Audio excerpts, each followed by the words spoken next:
के मिलेगी मंजिले मकसूद, ये ईमान रखते हैं। हम अपनी रहनुमाई के लिए कुरान रखते हैं। गुलामों को बिठाए ऊंट पर जो खुद चले पैदल, हम ऐसा रहनुमा रखते हैं। वो सुल्तान रखते हैं और कमी आने ना पाए हौसलों में, इसलिए अक्सर हम अपनी कश्तियों के पास खुद तूफान रखते हैं। और वफादारी वतन से हो, यही इस्लाम कहता है। हम अपने दिल के हर गोशे में हिंदुस्तान रखते हैं। अस्सलामु अलैकुम व रहमतुल्लाहि व बरकातुहू।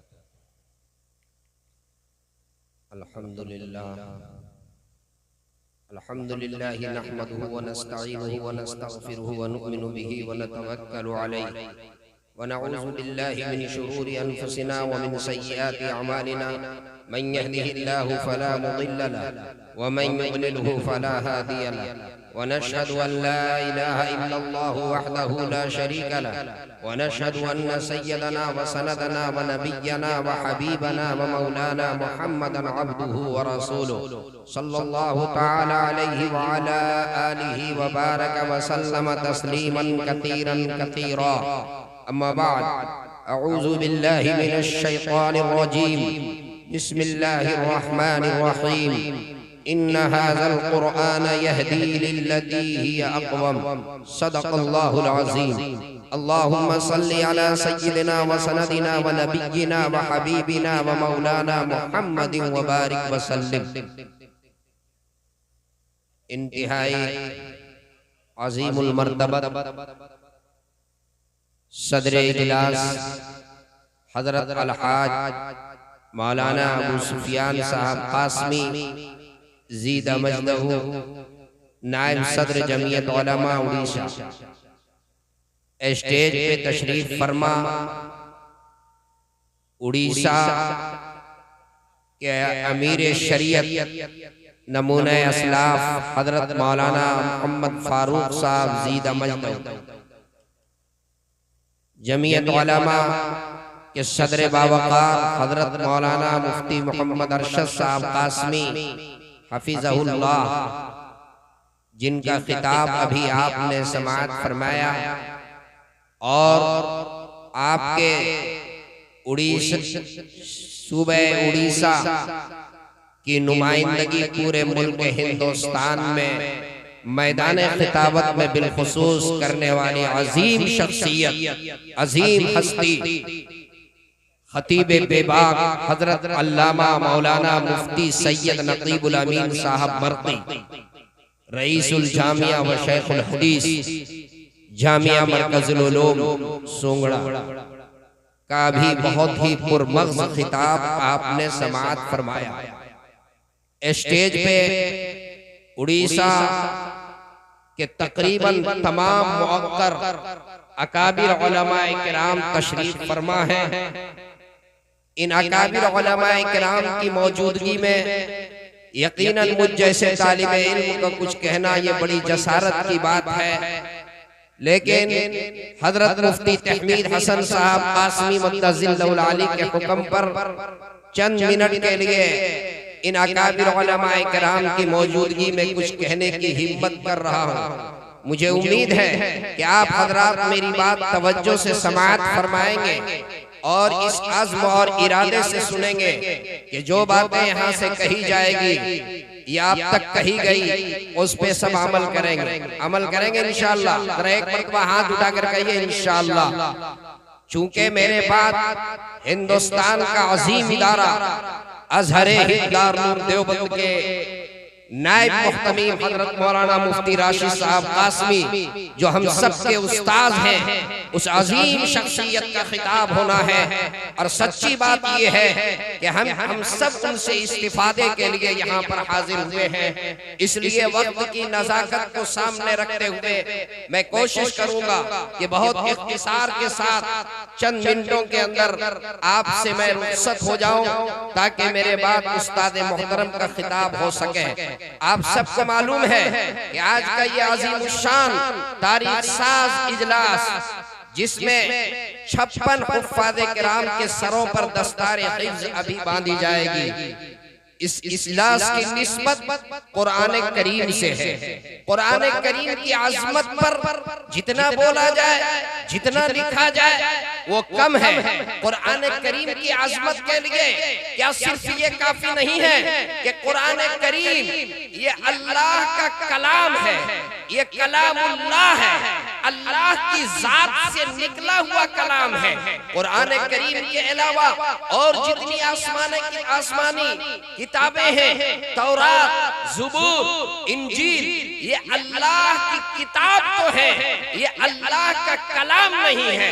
इसी तरीके से दीगर जितने सहीफे हैं ये अल्लाह की किताब है, ये अल्लाह का कलाम नहीं है। कुरान करीम की आज़मत के लिए, कुरान करीम के एजाज के लिए क्या ये काफी नहीं है कि ये अल्लाह का कलाम है, ये किताबुल्लाह भी है और कलामुल्लाह भी है। यूं तो अल्लाह रब्बुल इज्जत ने जितने अंबिया अलैहिमुस्सलातु व तस्लीम को मबऊस फरमाया, उस जमाने के हालात और तकाज़े के मुताबिक जो है उनको मौजज़ात से नवाजा। हजरत मूसा अलैहिस्सलाम का दौर वो जादूगरी का दौर था। मदारिस में, मदरसों में जादूगरी सिखलाई जाती थी। जादूगर अपना करतब दिखलाया करते थे। बादशाह का दरबार लगा हुआ है और जादूगर अपना करतब दिखाने के लिए हाजिर है। हजारों ऊंट के ऊपर रस्सियां लदी हुई है। जादूगरों के सामने बादशाह ऐलान करता है, अगर आज तुम जीत जाओगे तो तुम हमारा मुकर्रब बन जाओगे, हम तुम्हें इनाम भी देंगे, हम तुम्हें मुकर्रबीन में शुमार कर लेंगे। चुनांचे बादशाह के एक तरफ बादशाह है, एक तरफ दरबारी है, एक तरफ उनके राया है, एक तरफ उनकी सारी कौम है, एक तरफ अल्लाह का कलीम हजरत मूसा अलैहिस्सलाम और उनके भाई हजरत हारून तन्हा एक तरफ है, एक तरफ पूरी मुमलकत है। उनके सामने जब ऊंट में लदी हुई रस्सियों को जमीन पर मैदान पर डाला गया और वो रस्सियां सांप की शक्ल में दिखाई देने लगी, अल्लाह के कलीम परेशान हुए, अब मैं अपनी आशा डालूंगा, वो लाठी भी सांप बनेगी और ये रस्सियां भी सांप की शक्ल इख्तियार की हुई है। मौजज़ा और जादू में फर्क कैसे होगा, कैसे पता करेंगे? अल्लाह रब्बुल इज्जत का हुक्म होता है, ऐ मेरे कलीम आप अपनी आशा डालें, आप अपनी लाठी डालें, मौजज़ा और जादू में अभी फर्क समझ में आ जाएगा। चुनांचे अल्लाह के हुक्म से जब हजरत मूसा कलीमुल्लाह अपनी आशा डालते हैं, वो आशा अज़दहा बनता है और वो अज़दहा अपना मुंह खोलता है और वो सारी रस्सियां जो सांप की शक्ल इख्तियार की हुई थी उन सबको वो एक निवाले के अंदर निगल लेता है। फिरौन जो अपने तख्त के ऊपर बैठा हुआ था, इस मंजर को देखते ही वो छलांग लगा करके और मूसा अलैहिस्सलाम के पुष्प के तरफ छुपने की कोशिश करने लगता है। माशाअल्लाह आज के जलसे के सदर बावकार हजरत अलहाज मौलाना अबू सुफियान साहब कासमी मद्दज़िल्लहुल आली भी स्टेज पे जलवा अफरोज हो चुके हैं, जिनकी दुआएं रोज़े अव्वल से जब मैं उड़ीसा के सरजमीन पे हाजिर हुआ मुझे याद है हजरत वाला ने बहुत हौसले से नवाजा। ये हजरत की खूबी है, छोटों के साथ शफकत का मामला। हजरत हमारी इस्लाह के लिए बैठे हुए हैं। हजरत मूसा कलीमुल्लाह का दौर जादूगरों का था। अल्लाह ने हजरत मूसा अलैहिस्सलाम को वो मौजज़ा दिया जिससे सारे दुनिया उस वक्त के जादूगर हैरान और शिस्तर रह गए। हजरत ईसा अलैहिस्सलाम का दौर उस वक्त हुक्मा का दौर था, तबीबों का दौर था। अल्लाह ने हजरत ईसा अलैहिस्सलाम को ऐसा मौजज़ा इनायत फरमाया कि रहती दुनिया तक के आने वाले हकीम और तबीब उसकी नजीर पेश नहीं कर सकते। हजरत ईसा अलैहिस्सलातु वस्सलाम को अल्लाह ने ऐसा मौजज़ा इनायत फरमाया, मादर ज़ात नाबीना उनके हाथ पर हाथ फेर दे, उनको शिफा मिल जाए, बरस और कोढ़ के मर्ज को मरीज को शिफा मिल जाए, अल्लाह के हुक्म से मुर्दे जिंदा हो जाए। खुद कहते हैं वो हुयिल मौता। हजरत ईसा अलैहिस्सलाम के दौर में चूंकि अतिब्बा का दौर था, डॉक्टरों का दौर था, अल्लाह ने ऐसा मौजज़ा दिया कि सारी दुनिया हैरान और शिस्तर रह गई। सारी दुनिया के डॉक्टर अपनी उंगली दांत में दबा दबा करके रह गए। फिर उसके बाद दौर आया मेरे पाक पैगंबर हजरत मोहम्मद रसूलुल्लाह सल्लल्लाहु अलैहि वसल्लम का, शान वाला पैगंबर, हुस्न जमाल वाला पैगंबर, तख्तो कमाल वाला पैगंबर, बख्तो इकबाल वाला पैगंबर, सय्यदुल मुरसलीन पैगंबर, शफीउल मुज़नबीन पैगंबर, रहमतुल लिल आलमीन पैगंबर, राहतुल लिल आशिकीन पैगंबर, हादी आलम, स्वादी सुबुल, हादी आलम, इमामुल अंबिया हजरत मोहम्मद रसूलुल्लाह सल्लल्लाहु अलैहि वसल्लम की बारी आई। आका तशरीफ लाए। वो दौर फसाहत और बलागत का दौर था। वो दौर अहले जुबान दुनिया को वो अजम कहती थी। अरब पूरी दुनिया को अपने सामने अजम के माना स्टेज पे उलमा बैठे हुए हैं, अजम के माना गूंगा। वो पूरी दुनिया को अपने सामने गूंगा तस्वीर करते थे, उसको अजम कहते थे। ये वो दौर था जिसमें जंगल का दरिंदा शेर के लिए 500 नाम। ये वो दौर था जिसकी फसाहत और बलागत का आलम यह था कि सर के बाल के लिए अलग नाम, अबरू के बाल के लिए अलग नाम, आंख के पलकों के बाल के लिए अलग नाम, दाढ़ी के बाल के लिए अलग नाम, जिस्म के बाल के लिए अलग नाम, इंसान के बाल के लिए अलग नाम, जानवर के बाल के लिए अलग नाम, ऊंट के बाल का अलग नाम, दुम्बे के बाल का अलग नाम, बकरे के बाल का अलग नाम। उठाइए लिसानुल अरब, पढ़िए लिसानुल अरब। उलमा तशरीफ रखते हैं दुख, दर्द, गम, इस लफ्ज के लिए 5000 नाम, 5000 जुमले मौजूद थे। वो दौर जरा सुनिए और जुबान का कमाल सुनिए।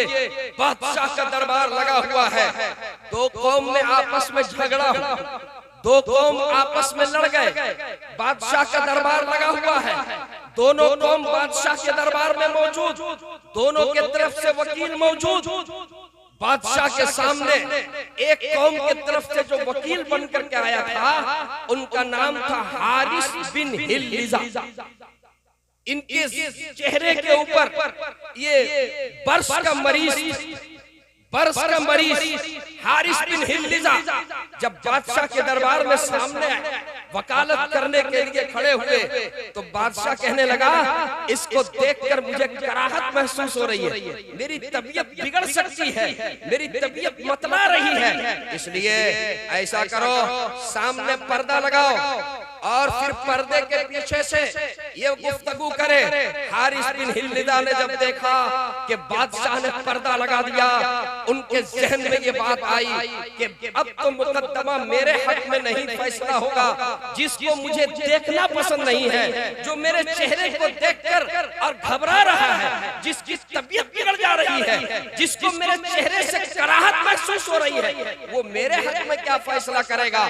लेकिन हारिस बिन हिल्लिजा ने कहा, दिल में आज जुबान का कमाल दिखाना है। चुनांचे वो गुफ्तगू शुरू किया, नेज़े को यूं रखा और नेज़े के ऊपर अपनी हथेली रखी और गुफ्तगू उसने शुरू किया। नेज़े पर हाथ रख करके गुफ्तगू शुरू किया। 1 शेर, 2 शेर, 3 शेर, 10 शेर, 20 शेर, 70 से 80 शेर उसने कह दिया। मुकद्दमा भी अरबी में पेश किया और दलील भी अरबी में पेश किया। इतने जज्बात से लबरेज होकर के, इतने जोश के साथ, फसाहत और बलागत से लबरेज होकर के वो गुफ्तगू कर रहा था कि वो नेज़े का नोक हाथ के बाहर निकल गया, सुराख हथेली के अंदर सुराख हो गया, खून के फवारे निकल रहे हैं और वो शेर कहता जा रहा है। बादशाह उसकी फसाहत और बलागत को सुन करके बादशाह ने कहा कि आप पर्दा हटा दो, अब मेरे सामने से पर्दा हटाओ, और कहा कि दस्तरखान लगाओ और हारिस बिन हिल्लिजा को मेरे सामने बैठाओ। हारिस बिन हिल्लिजा अभी थोड़ी देर पहले उसके चेहरे को देखना पसंद नहीं कर रहा था, लेकिन जुबान का कमाल देखिए, जुबान की वुसअत देखिए।